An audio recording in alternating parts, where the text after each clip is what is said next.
Sammy, what's up, man? How are you?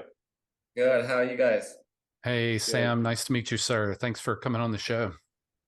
No worries. Thanks for having me. How you doing? It's Thor's Day. It's a great day for three superheroes to get together and have a great conversation. Can't help it. Very- Where are you at Is right it now, Sam? this is just my little office thing. That's Yeah. cool. You're living out in California still, correct? Yeah, I'm in San Diego, so we live in Chula Vista, which 5 or 10 minutes from the training center. Is Sam, that I like your backdrop of your office. What's behind you? Is that like is it happy hour? Did I miss the memo? That looks It's not fantastic. it is where you guys are. You're a few hours ahead. I started trying to collect bourbons a couple of years ago, so that's a very small start to my collection. which one's your favorite? I really like the distillery in Park City called High West. Okay. So yeah, a lot of theirs are just kind of different. They do one that was actually aged in like a port barrel, which was a little bit different. And where I'm from in Adelaide in Australia is like kind of wine country. So um sort of combined two things that I like, which was cool. Were you a big bourbon guy throughout your racing career, or did you stay away from the liquor?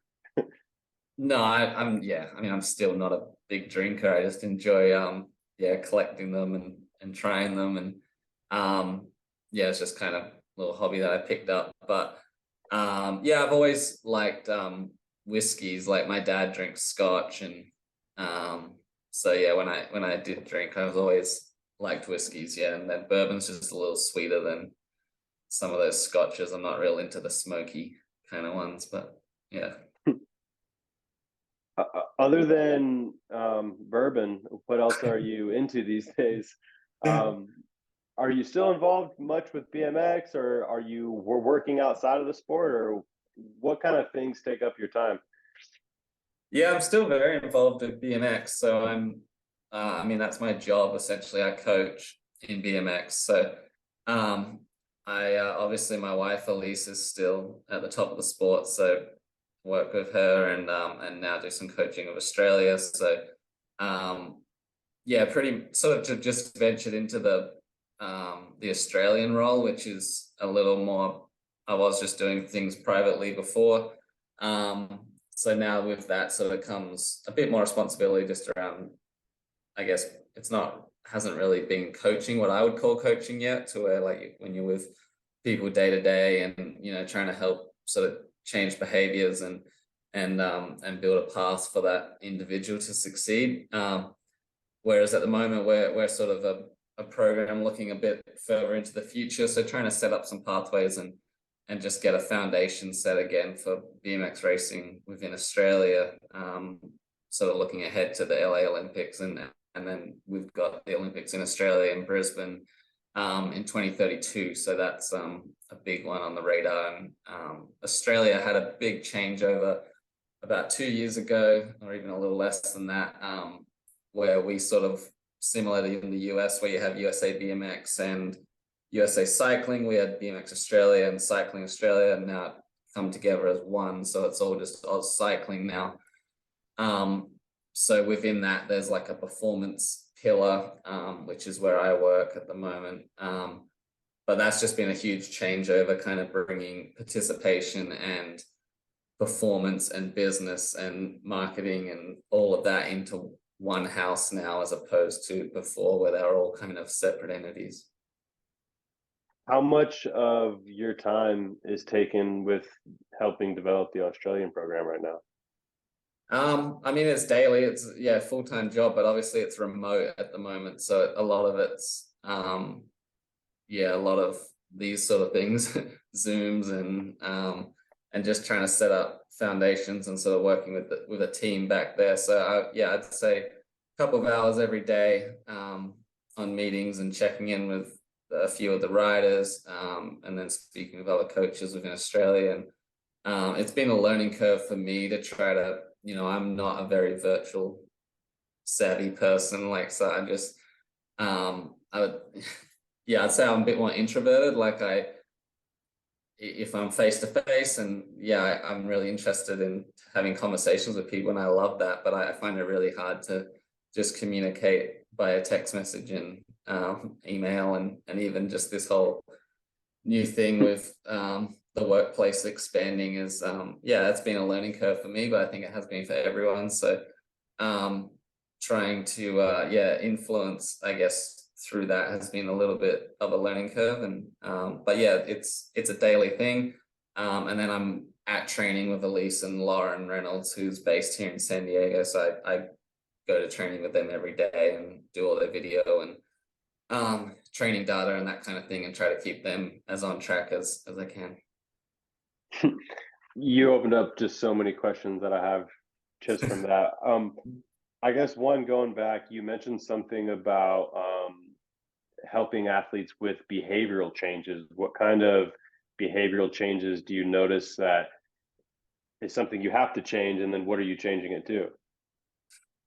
I think one thing that, for me, coming out of the sport and going into this role, the biggest learning curve has been around learning understanding those principles that I believe work to have success, but then also learning the individual and sort of to tailor it to their personality. Like, a great example is Elise and I are polar opposite personalities. She's very outgoing, can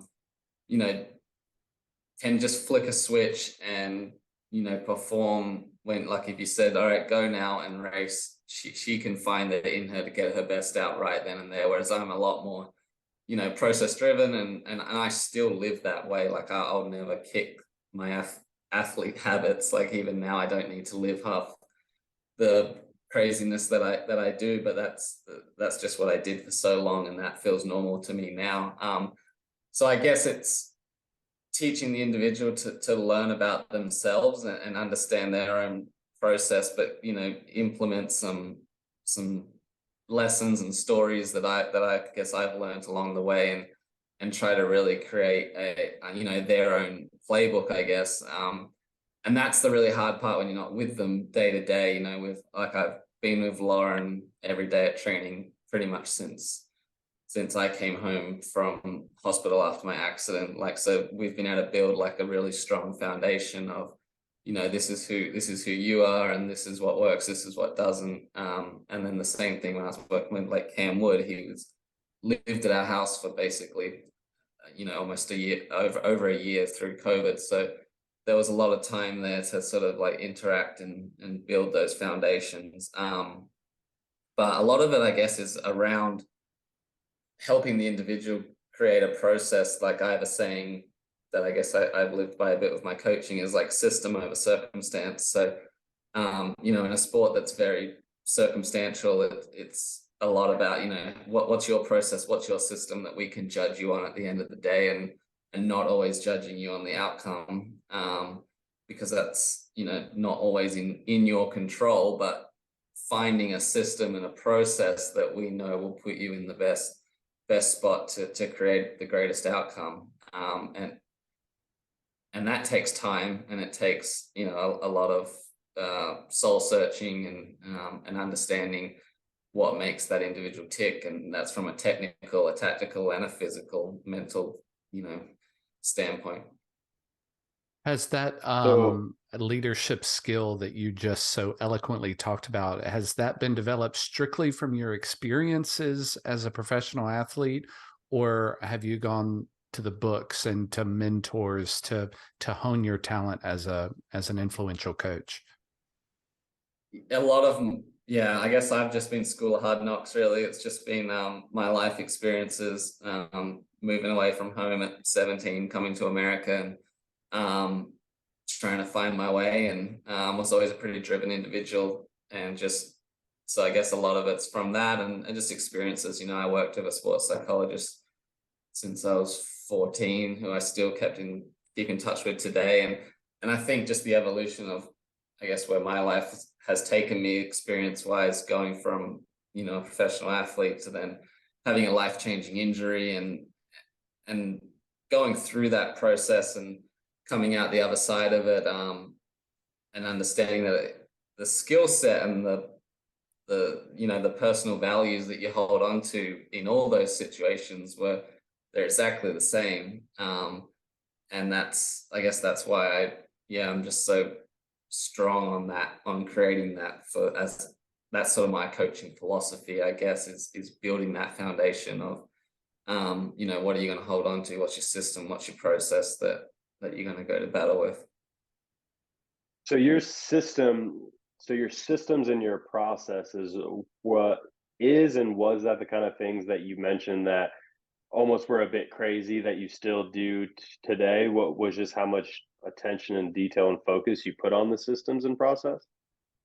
Yeah, I think it's like even just now, like I never have sugar really because I just don't think it's great. But so I never really have sugar. But I knew we're coming on here to talk, and I was like, all right, I need to be a little bit sharp and probably have some good conversations. So I put a teaspoon of brown sugar in my coffee for this, and that's like just little things that I can't kick from training days of like, you don't have sugar unless you need it. You don't. And even like when I go out to train in the gym now, like it really doesn't matter what I do, but it's always thought and planned out. And then it's like 30 minutes before it, I want to have this food, and I just can't kick those habits. And but that's just, I also enjoy living that way and that process driven lifestyle. And I think that's ultimately what helped me through my injury. In those early days, I was in hospital with a lot of kids and adults that just didn't have that mindset to go after something that was so unknown that you didn't know what the outcome was. Like there wasn't a playbook to spinal cord injury. There's not necessarily a playbook to sport, but you just approach it and try to put your best foot forward and set a path and trust within that, and just go along each day trying to tick boxes, and ultimately you get to the other side one way or another. And even with my injury, at the start it was, I want to walk again, and I don't walk, but I came out the other side through that process driven, able to be happy with who I am. And if, the path had to alter at times because the goal would shift, but it allowed me to make those course corrections, I guess, because I was in the moment and process driven. And that was the same with sport. You set a plan, you set a vision and goals and that kind of thing, but it doesn't guarantee anything. But it's having the ability to be okay with that allows you to do the best at those processes. Did you always have that understanding, or is that something that you've built through the injury or maybe through the end of your career? No, I think that was always probably my strength within my athletic career. I was always very process driven and pretty methodical in my approach, and I really never feared failure until probably the very end of my career. Like around the only race that I can say I had a little bit of fear of failure which was my last race, which was the Rio Olympics. And that was just probably, there was a few things I think that led to that, but other than that, I never really feared failure. I just always felt strong in the way I went about it, that one way or another, that even with a failure there was going to be a way to chase another goal. And I never felt like it was the end, or like I have to do this to be that. And What was different about the Rio Olympics where you felt failure or felt the fear of failure? I think the Rio Olympics, probably just at that point in my career, like I was still pretty young. I turned 25 the week of the Rio Olympics. And to that point in my career, I think that was just like the one box that I hadn't ticked yet to win an Olympic Games. And I just felt a lot of that yeah, that was just the outside noise of like, you know, if you just do this one thing, and because my mindset had always been around like not judging myself on doing this one thing, and that was kind of the outside noise. And then I actually tore my ACL in March of 2016. So I knew I was racing with that injury. I probably got to a point a little bit in BMX where I was on the fence of like how much longer I wanted to go with it, or if I wanted to try something else. And then I had the knee injury, which I knew was going to need surgery after the Olympics. And so it had a little bit of that stigma to it of like, this could be it, you know, like what, you know, are you going to make it another 4 years after this? And this is that one thing. And so I think I let a little bit of that creep in, and going into that race, like physically, that was the best I'd ever been in my career, like hands down. And just, yeah, and that was like a real wake up call to me coming across the finish line in that final after winning every lap over 2 days. And then that was probably the only race I can point to in my career where like you have a successful day like that, and then it didn't work out. And it was just a quick like reminder of like, you're not guaranteed anything, and you know, you don't deserve anything. It's just you got to go out there and and do it when it counts. And then ultimately, yeah, 2 weeks later, I got probably the biggest reminder of that. So yeah, that was Wow. a pretty big learning curve in my life, I would say. Yeah, in the space of about 3 weeks.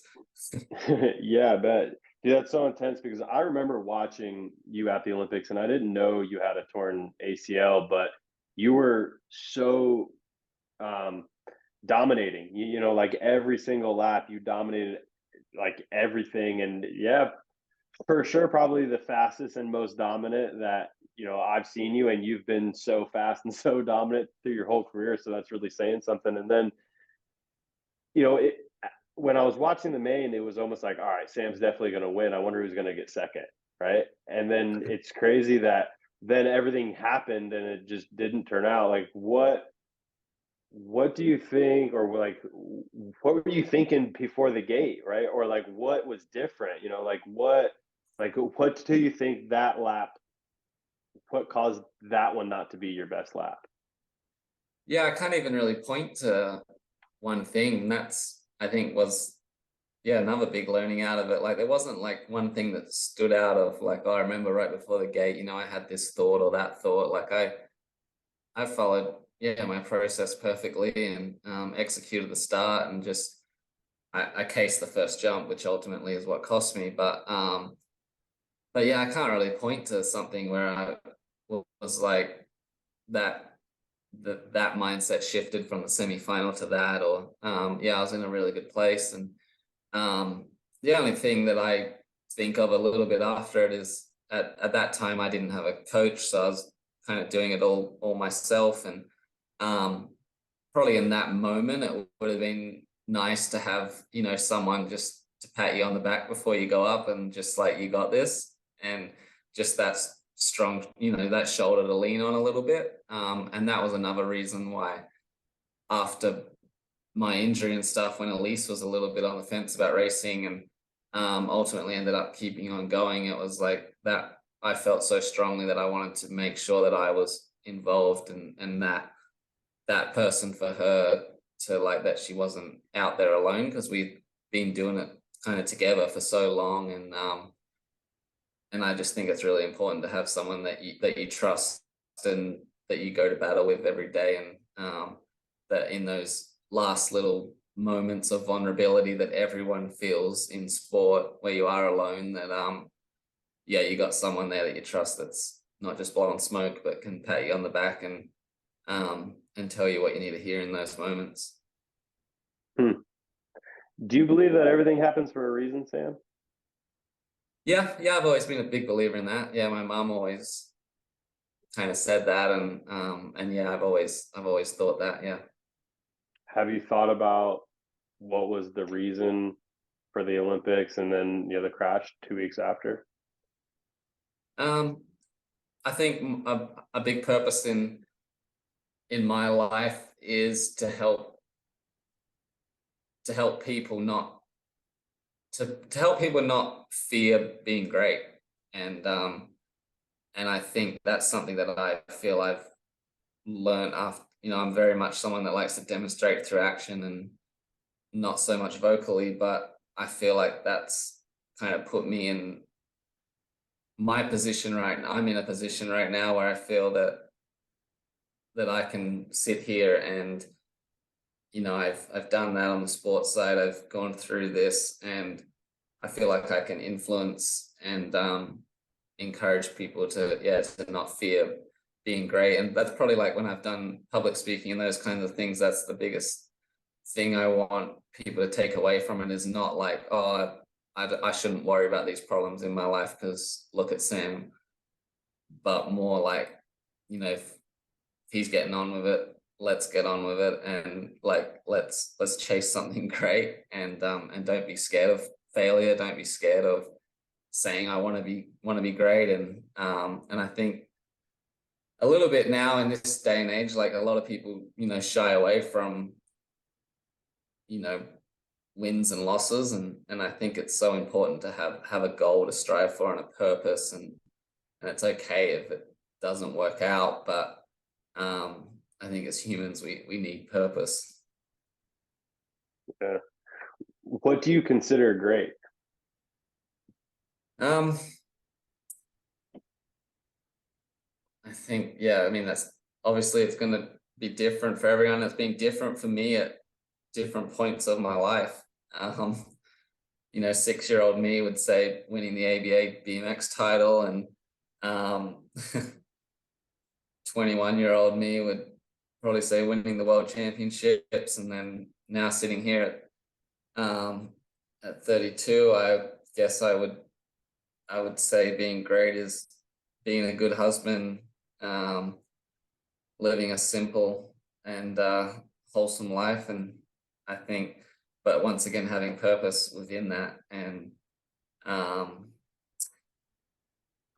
think being defined kind of, how do I explain this? I guess I've always like being judged more on, how do I explain it?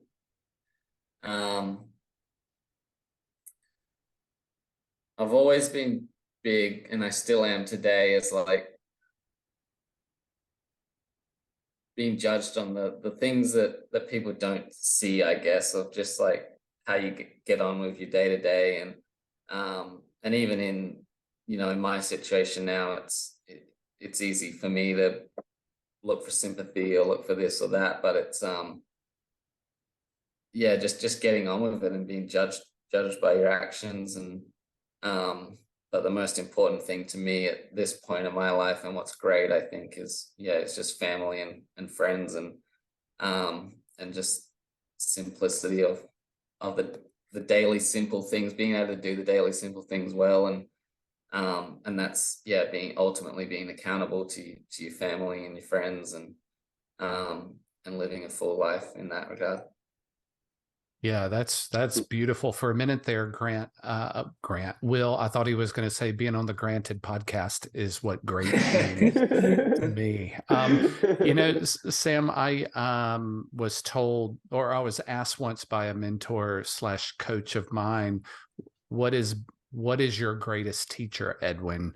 And of course, proudly, I answered, oh, well, my experiences have been my greatest teacher. And he just shook his head and he said, well, that's the simple answer, but the better answer is it's your evaluated experiences are your best teacher. And that's what I kind of hear coming out of your conversation, particularly when you discuss fear.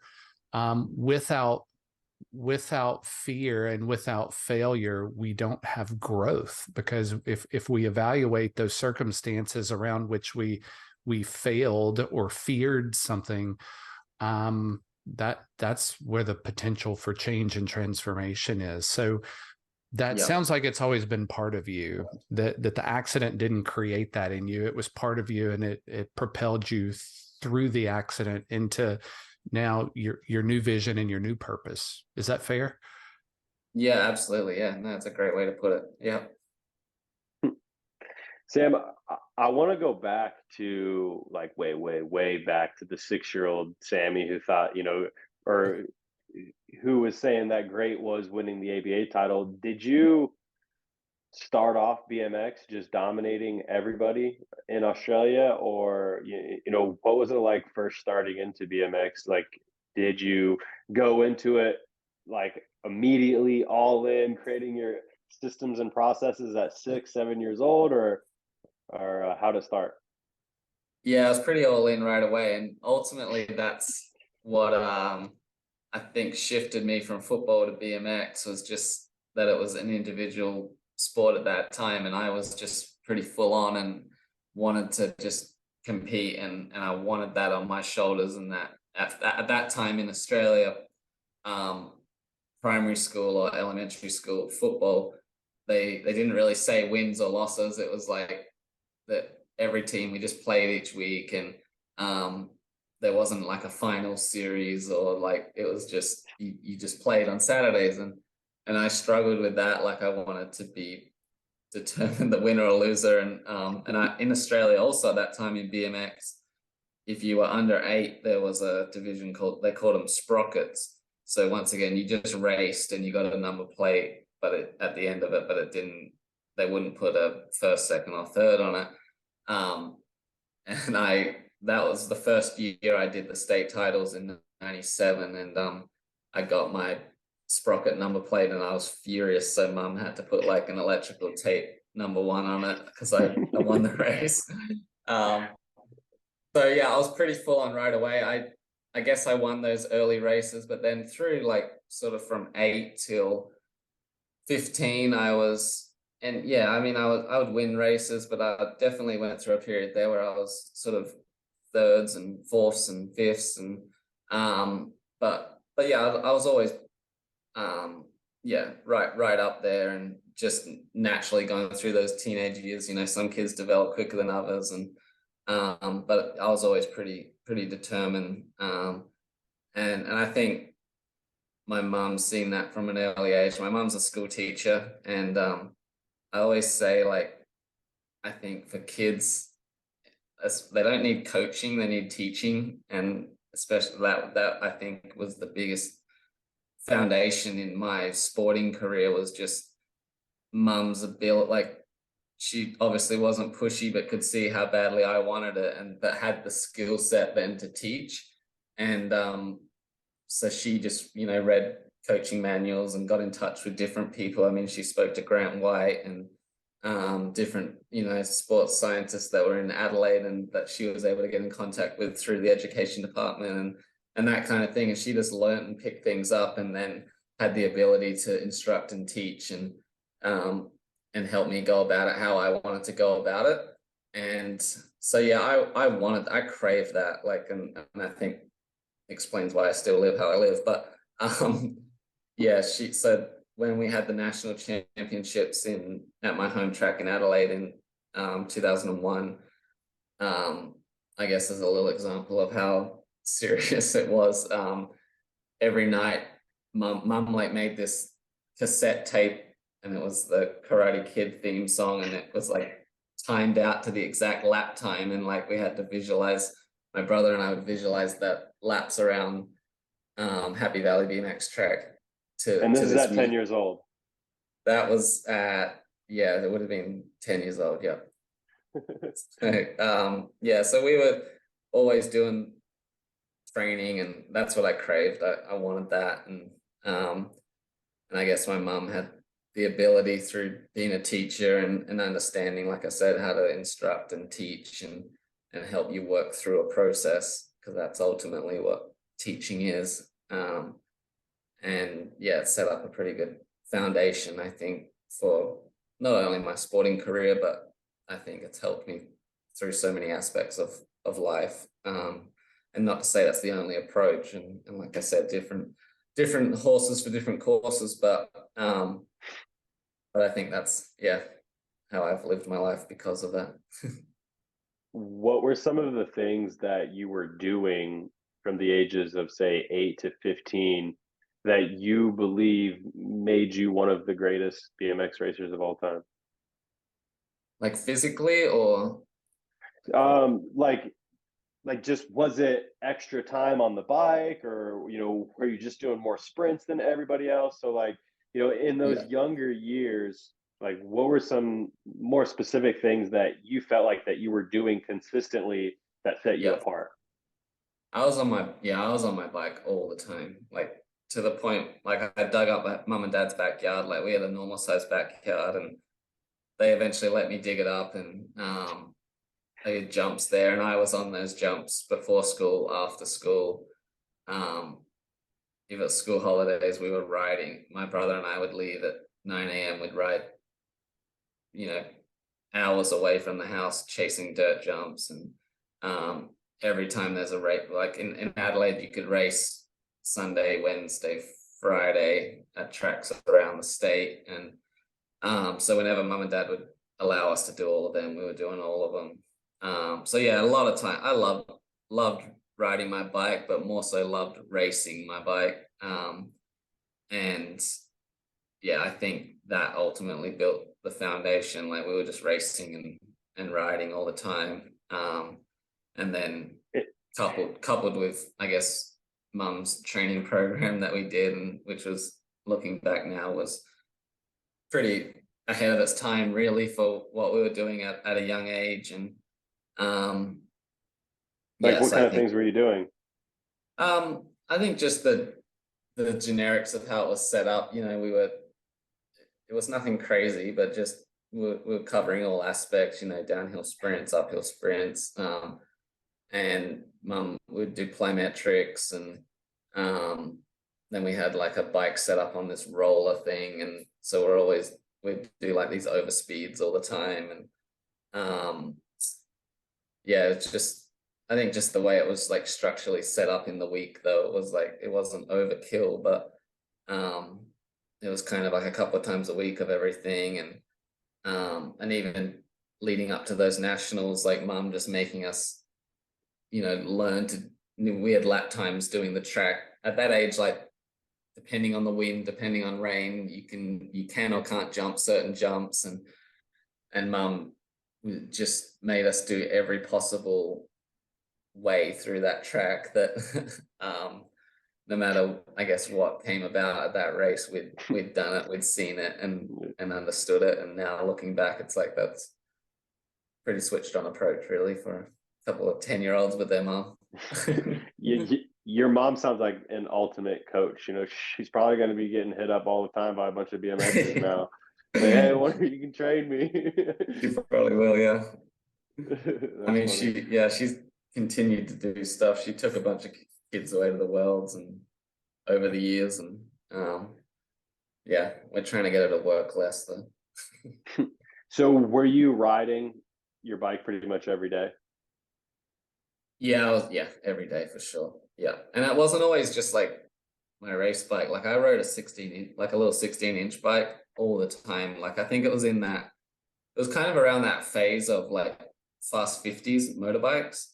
Yep. And we didn't have motorbikes, but we set up 16-inch bikes like that, and put Yeah. slam bars on them. And I rode that bike all the time, like, and that was kind of like my challenge, to go to like big trails and jump it on that. And I don't know why, just thought it was cool to like try to jump big jumps on this little 16-inch bike. And maybe, I mean, I always had good leg speed, and maybe it was from spinning that little bike all the time. I don't know. When did you stop riding every single day? Was there a time like 15, 16, 17 where you started doing more gym and taking days off the bike? Um, yeah, probably around 14, I'd say. Um, at that, even when I was, so when I, up until I was 16, I was playing football as well. So during that sort of time, around like, I think when I was 14, I probably went back to football a little bit more in the winter, especially. Um, so yeah, definitely that 14 to sort of 16 period. In the winter, I'd sort of side to football a little bit more. And then, but yeah, it's still, still was on my bike a lot. But yeah, maybe not every morning and night like I was And as then yeah. and then when did you fully commit back into BMX without football? So when I won my first junior elite world title in China in 2008, and that year I focused on BMX up until the worlds pretty heavily because I was pretty all in on BMX at that point. But I still played 4 football games in the lead up to that, because if you played 4 games, you could qualify for finals. So then I came back from the World Championships in China, because they were earlier that year because it was an Olympic year. And then I played the finals series of football, and that was the last year I played football, was 2008. So, but yeah, I was definitely more BMX in the lead up to the China Worlds, and then that was end of that year. So football finished in August, and then I came to America in September, and that pretty much haven't left since. So, yeah. What was the jump like coming to America? Did you have support, or was it more of just winging it? Yeah, it's definitely, I mean, that was just a dream of mine to come to America and race BMX. You know, I always seen it in the magazines and just looked bigger and brighter. And I'd seen along the way, like Wade Boots at the time was in America, and they'd always talk about, oh, he's like that's his job. And I was like, oh, sweet, that's gonna be my job. Like I don't want to work a real job. So then after I won the worlds in China, convinced mum and dad that I needed to go to America, and they sort of said, if you save up enough for a plane ticket, you can go, and we'll support you as much as we can from here with a couple of entry fees and that kind of thing. And mum's main thing was she just wanted to know who I was staying with, and like plan the itinerary out. So I planned out the 3 months from basically it was from Interbike through to the Grands, September through to Thanksgiving, and yeah, saved up enough money. I got the cheapest airline ticket I could get. It was on China Airways, and I went from like Adelaide to Sydney to Taipei to LA. And yeah, just Who'd you landed stay here. with? And so then I first landed, Clay Porter picked me up. He was a videographer for mountain bike, still is now. He worked for Yeti. So I was connected to Yeti through Jared Graves in Australia. So Clay picked me up, took me to his house in Ventura, and spent a couple of nights there. Then I went to the Interbike show with him, and then I went back with Chris Fox and stayed with Chris Fox's family for pretty much most of the time. And then at that point, I'd met Elise, and somehow she convinced her parents to allow me to come to Minnesota. So I spent a bit of time in Minnesota with them, and then before the Grands in November, I was back in California with Chris and Mikey Brabant, and stayed with them in the lead up to the Grands in 08. But Was that the year at Grands where you surfing. were on formula and you were like 17 smoking a bunch of elites and rounds? That was my first year. Yeah. Like, because it seems like maybe that was to the world, other than winning the junior men title, that was like your big stamp. Oh, who's this guy? Where like you show up to Grands and you're young, new sponsor, and all of a sudden you're just beating some of the top guys and going super fast. Was that something that you knew was about to happen, or did that surprise you? Or I just it never seemed not possible to me. Like even when I first come to America, obviously the first couple of races were tough. The first one I went out in the motos, and then I ended up getting a third the next day, and then I went to the Disney Cup and like got sucked and was sort of learning how to race against these adults, I guess, and just learning the new format and being in America and all of that. There was a lot to take in at that age. But after those 2 races, then I had 4 weeks up until the Grands, and I felt like I knew what to do.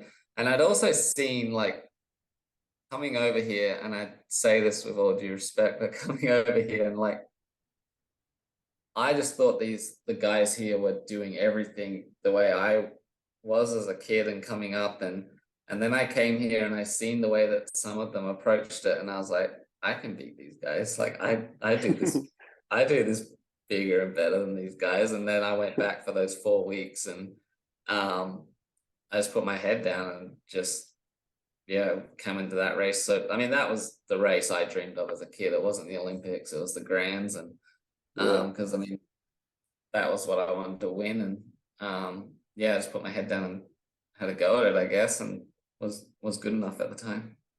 What were some things that you noticed from the other guys that you could do better? Just the training approach. I think just what I was doing for training at that point in my career, and the discipline I had, and the thought process I put into it. And then some of I quickly realized that, like in any sport, there's a lot of smoke and mirrors. And then I just was around some of the guys and was like, oh, they're definitely not doing anything better than I'm doing it. And you get in next to them here and there, and you're like, okay, yeah, I'm around the mark. And I guess my thought process was never like, oh, I'm 17 and they're 25 or they're 30, and that just never came into my mind at that point. It was just, I'm here, and if I'm going to make it, I need to show mum and dad that I can win, and so I can come back next year. Yeah. Did you have a coach at the time?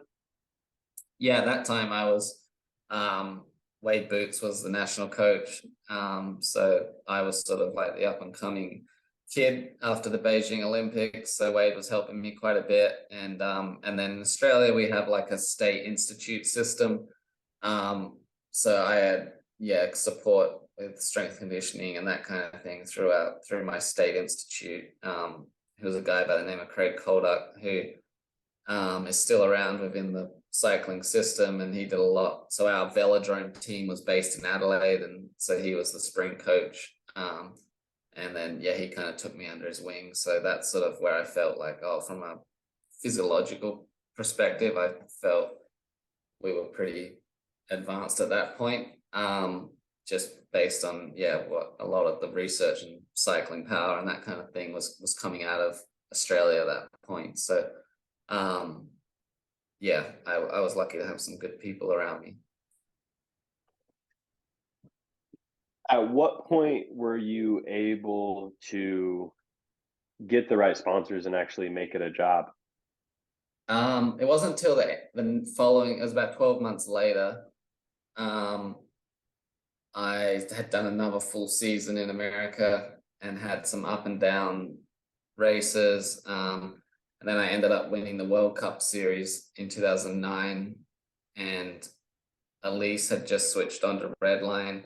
And I think it was Elise's dad at that point was like, you guys should probably sponsor Sam.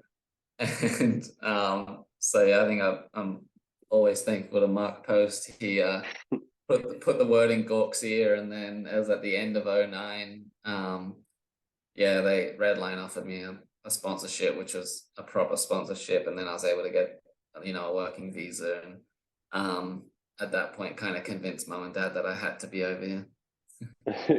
How much, or can I ask how much it was, your first Redline deal? I think my first deal was a 25 grand salary or something. So it wasn't huge or anything, but I was, then they were paying all my expenses, and then I could win bonuses and prize money. And it was enough to definitely justify myself being here. And then after winning the World Cup series,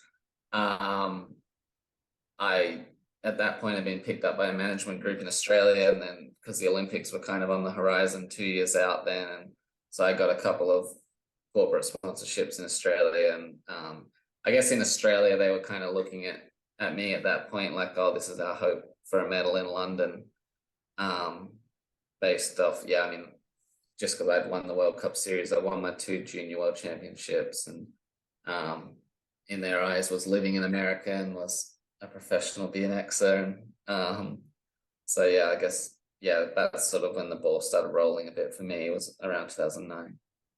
Is that where Coca-Cola came from, that Australian management group? Yeah. So the Coca-Cola thing, yeah, was through that management group, and I was sort of the face of their London campaign for the Olympics in London.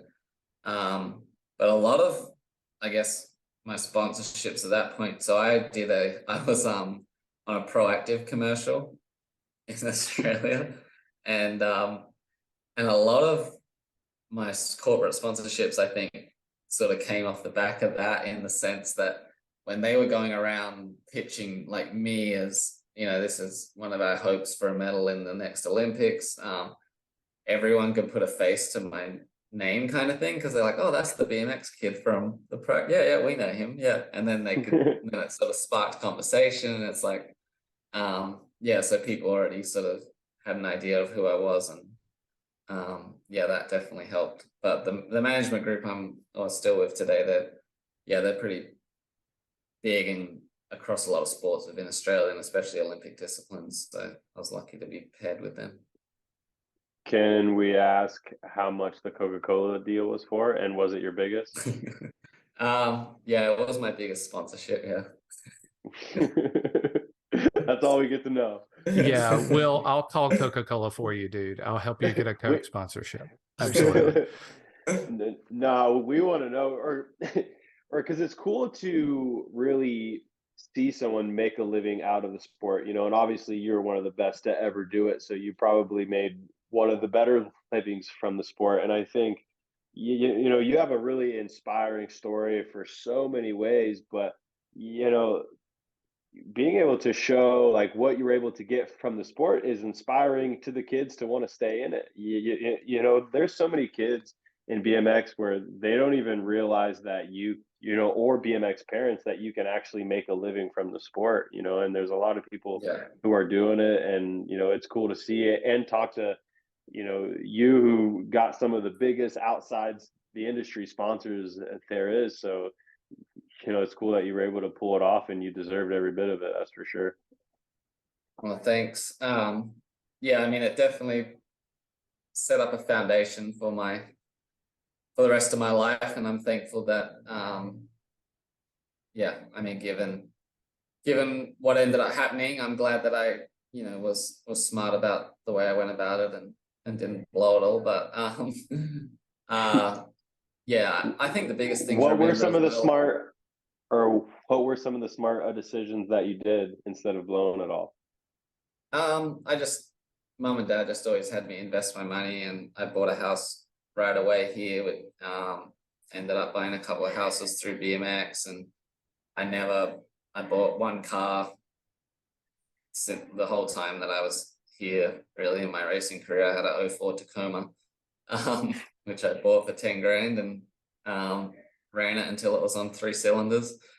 And yeah, everything I did, I reinvested back into myself, like, you know, whether it was paying for coaching, paying for equipment that I needed, like that was never. Well, I wanted to go in a little bit about you training with Sean, because I was under the impression that you were training with him for most of your career.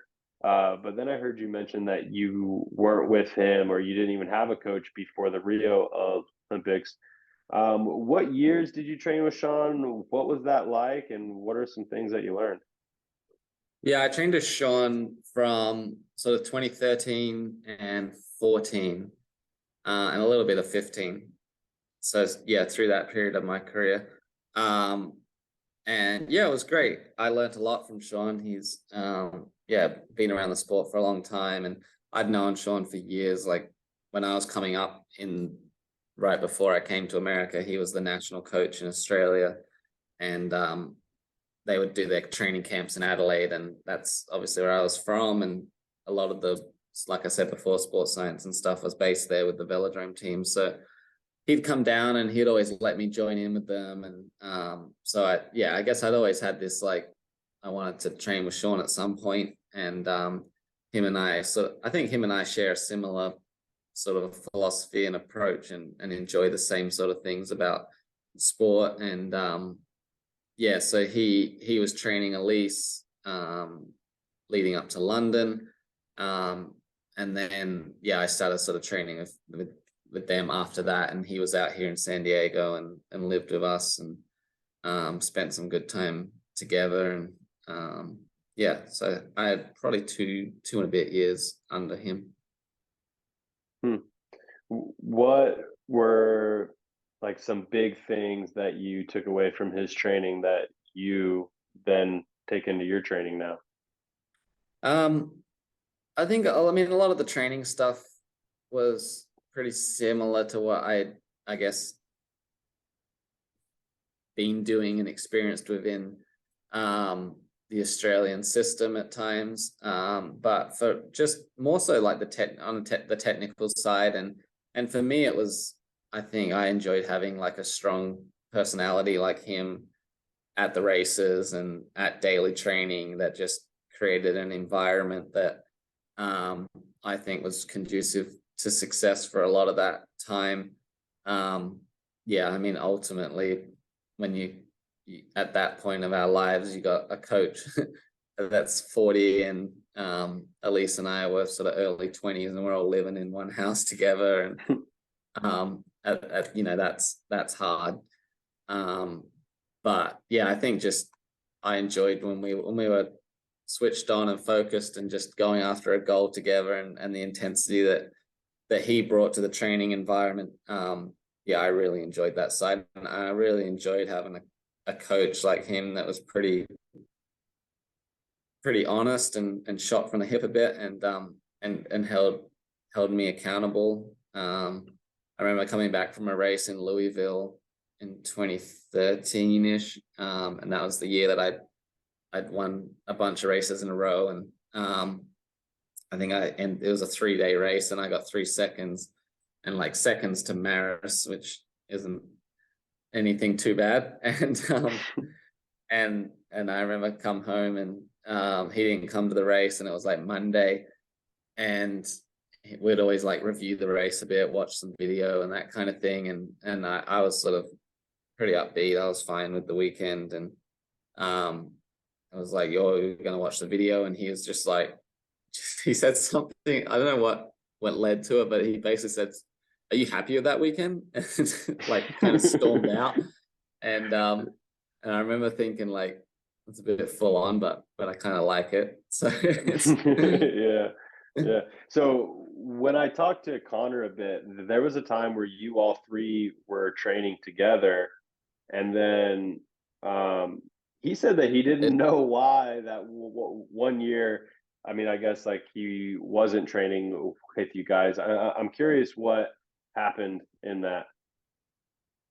Yeah, we never really trained together. There was like one, Connor came out like for one session in San Diego, but it was basically like after the London Olympics. So yeah, Sean was training Elise and Connor leading up to London, and then I think him and Connor had to redo their deal or whatever, and I'd sort of said like I'd be interested in training with Sean, but at that point I didn't want to train with Connor. Like we were racing rivals at that point, and that was just my mentality at that. Like it wasn't anything personal really. That's just how I was about it. Like if I'm gonna pay you, I want you to coach me, and but I understand, you know, you guys had that relationship first, so whatever you want to do there, that's fine. So yeah, ultimately I think, yeah, Sean ended up wanting to be in San Diego, and so Elise was here, and so we ended up training in that group. That was sort of the three in the group, and yeah, that was sort of how that went down. The hour is coming up fast, man. But before I leave, I want to know what you have your eye on now. Like, is there something specific that you're working on for the future, and you have that same sort of, determined focus on now, in your next, say, 5-10 years, or maybe bigger than that? Yeah, I guess I'm in a little bit of just trying to figure out for me, I love being involved in something performance driven, and just trying to find where that is right now. I'm not sure if it'll always be BMX or not. But yeah, just I think in the next 5 to 10 years, just I would like to be in some sort of performance environment that's on a daily basis. That's probably my goal as far as a career is, and whether that's, you know, if it's in BMX, if it's in track cycling, football, NASCAR, I don't really know, but just something where, you know, you're in a team of like-minded people working towards a performance goal where you get judged on wins and losses. I think that sounds exciting to me. And I'd also, Elise and I have always talked about, at some point I would like to do some sort of foundation or some sort of work in those sort of areas, around, I think for her, a little bit around women in sport, and also like for both of us, I think it hits home a little bit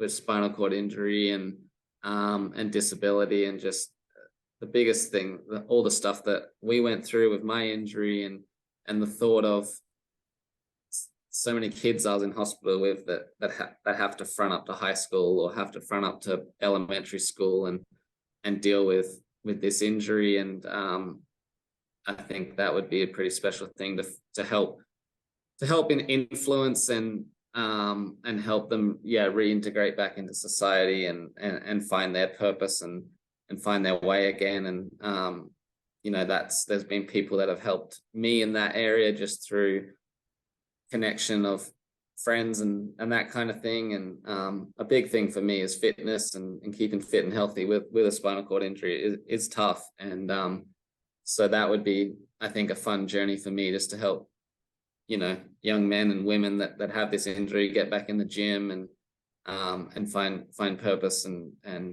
enjoyment through fitness. And yeah, that would definitely be something I'd be interested in. Wow. Are the Paralympics a possibility? I get asked that a lot. At this stage, no, not really. I just enjoy the challenge of chasing my own little goals and keeping fit and What healthy. sport would you do?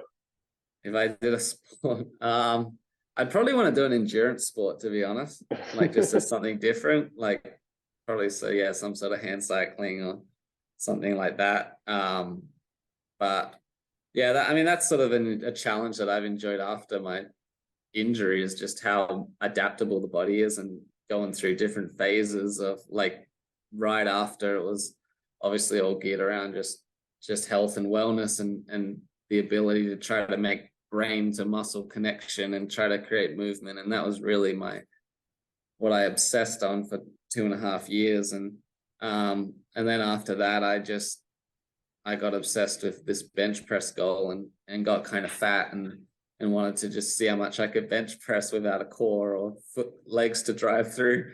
And then it was the challenge of, like, all right, I want to not be fat anymore, but how do you do that being in a wheelchair and you can't sweat, you can't get your heart rate over a certain amount. And so then that's been a fun challenge now through nutrition and different forms of training, and trying to figure out ways to put muscle on and keep from atrophying and that kind of thing. So the body's definitely moldable, and we're very plastic, and I think that's within our mentality and physically. So yeah, it's a fun challenge. I don't know what will be next. Who knows? Yeah, that's Cool. fascinating. Will, I don't think this story is over. We'll definitely have him back on the show in a year. Yeah, for sure. All right, Sam, but before we let you go, you got to let us know how much your bench is at. It's not very good right now because I'm trying to not be fat. But no, I don't really try to see how much I can bench. I don't know what I could do right now, maybe 100 kilo, but yeah, I just more been going down your route, trying to do some bodybuilding stuff. On that note, Sam, we're signing off, dude. Thanks so much for your time, man. I appreciate you coming on. It's been a really awesome conversation, and I hope to talk to you soon. Yeah, thanks, No Sam. worries. Thanks for thinking of me. Later. Peace. See you.